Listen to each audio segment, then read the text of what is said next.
Hey guys, welcome back to my channel kids parents hub. कैसे हैं आप सब लोग। पिछली कुछ वीडियोस में मैंने ये बताया था कि आप हिंदी की मात्रा बच्चों को एक ही बार में कैसे क्लियर कर सकते हैं। आपने वो वीडियो भी जरूर देखी होगी, अगर नहीं देखी है तो लिंक डिस्क्रिप्शन में है, आप देख सकते हैं। उसके बाद मैंने कुछ ऐसे वर्ड्स आपको बताए थे जो एक जैसे साउंड करते हैं, तो लिखने और पढ़ने में हमेशा डिफिकल्टी होती है।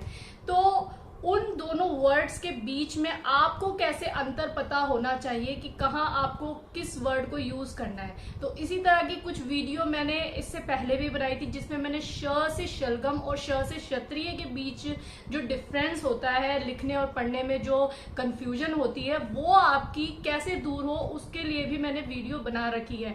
तो उसी तरह आज भी मैं आपके लिए दो वर्ड्स ऐसे ढूंढ के लेकर आई हूँ जिन्हें आप पढ़ते हुए और लिखते हुए हमेशा कंफ्यूज होते होंगे, क्योंकि वो दोनों वर्ड्स की साउंड एक जैसी ही है। तो लिखने और पढ़ने में आपको बहुत ही दिक्कत होती होगी, आपको बच्चों को समझाने में बहुत दिक्कत होती होगी, मगर आज की वीडियो में आपके ये सारे डाउट्स क्लियर हो जाएंगे। जिसमें वो वर्ड्स आज की वीडियो में मैं आपके साथ शेयर कर रही हूँ कि री से ऋषि और री में क्या अंतर है। देखिए, दोनों ही वर्ड एक जैसे साउंड करते हैं, मगर एक स्वर है तो एक व्यंजन है। मगर ये दोनों ही जो वर्ड्स हैं हमारे, वो दोनों ही हमें लिखने में, जब हम पढ़ते हैं लिखते हैं, दोनों में ही हमें कंफ्यूजन होती है। तो ये जो कंफ्यूजन है इन दोनों वर्ड्स के बीच में, आज इस वीडियो में मैं इस कंफ्यूजन को जो है आपकी वो क्लियर करूंगा। समझते हैं री से ऋषि और री के बीच में क्या अंतर है। देखिए, री से ऋषि और री दोनों के अंदर ही री की आवाज आ रही है। तो आपको ये लगता होगा दोनों की आवाज एक जैसी है, मगर दोनों की आवाज एक जैसी नहीं है। अब मैं आपको क्लियर करती हूँ कि ये दोनों की आवाज असल में क्या है और आप इसे क्या समझते हैं, जिसके वजह से आप इन दोनों को एक ही वर्ड समझते हैं। तो सबसे पहले आप ये चीज समझिए कि जो ये री से ऋषि है, ये एक स्वर है, जबकि ये वाला री व्यंजन है। ठीक है, तो जो री से ऋषि है, इसकी आवाज जो होती है वो री ऐसे होती है, जबकि री की आवाज होती है री, बड़ी वाली आवाज होती है। जबकि ये री की आवाज कम वाली आवाज होती है, जबकि ये री की आवाज एक बड़ी आवाज होती है, री होती है। जबकि ये री सिर्फ हल्की सी री होती है। ठीक है, तो आपने पहले तो साउंड के बीच में अंतर समझा। ठीक है, अब आपने स्वर व्यंजन का जो अंतर है वो समझा। अब मैं आपको इनका यूज बताती हूँ, जिससे आपको कभी लिखने और पढ़ने में कभी भी दिक्कत नहीं होगी। देखिए, इस वाले री से ऋषि का यूज हमेशा उन वर्ड्स पे होता है जो वर्ड्स संस्कृत के होते हैं। ठीक है, जो वर्ड्स आपके संस्कृत के होते हैं वही वर्ड्स में ज्यादातर ये वाला री से ऋषि यूज होता है। तो देखिए, संस्कृत का वर्ड है ऋण, ऋषि, ये सारे संस्कृत के आए हुए वर्ड्स हैं, इसलिए यहाँ पे री, ऋण, ऋषि, ऋषि।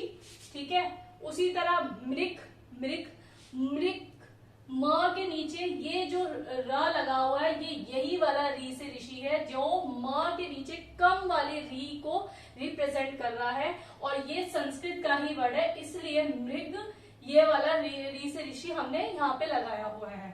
उसी तरह पृथ्वी, पृथ्वी भी संस्कृत का ही वर्ड है। गृह, गृह भी संस्कृत का वर्ड है। कृतज्ञ, कृतज्ञ भी संस्कृत का वर्ड है। तो ये सारे जो संस्कृत के वर्ड्स हैं, उसी में ही आपको री से ऋषि देखने को मिलता है, और आपको सिर्फ उन्हीं वर्ड्स में री से ऋषि को लगाना है। इसके अलावा जो ये वाला री होता है, जो हमारा व्यंजन है, ये हमेशा हमारे हिंदी इंग्लिश दोनों के ही वर्ड्स में आता है।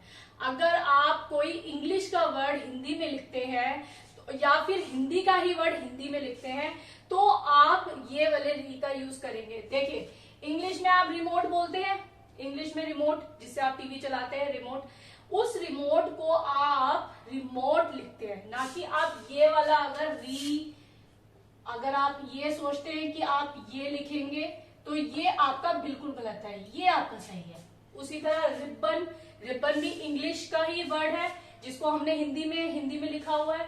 तो रिबन भी आप ये वाला री नहीं लगाएंगे, आप रिबन के लिए भी ये ही री लगाएंगे। उसी तरह रिक्शा, रिश्ता, ये सारे वर्ड में आप री की आवाज जो है वो ज्यादा सुनते हैं, इसलिए ये वाला री आपको यहाँ यूज करना होता है।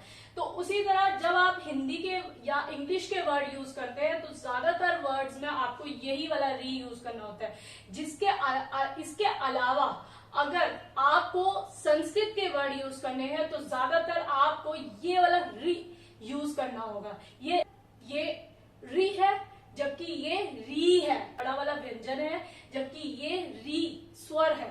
ठीक है, तो आप हमेशा ये चीज याद रखें, हमेशा ये बात याद रखें कि री और री दोनों में साउंड से लेकर लिखने से लेकर पढ़ने तक में बहुत ही डिफरेंस है। तो आप अगर आज तक इन दोनों को एक समझते आए हैं तो आप बिल्कुल गलत हैं। आप इसका उच्चारण करें, आप इसको बोले ताकि आपको इन दोनों के बीच बोलने में अंतर समझ में आए और आपको लिखने में भी इनके बीच का अंतर समझ में आएगा।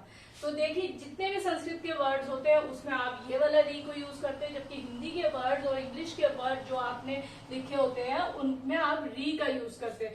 तो आई होप आपको आज की वीडियो से ये री और ये री के बीच का जो अंतर है वो क्लियर हो गया होगा और अब आप लिखने में पढ़ने में कभी दिक्कत नहीं करेंगे और ना ही आप अपने बच्चों को कभी भी समझाने में कोई गलती करेंगे। तो आज की वीडियो कैसी लगी? अगर वीडियो अच्छी लगी हो तो लाइक कीजिए, मेरे चैनल को सब्सक्राइब कीजिए। चलिए।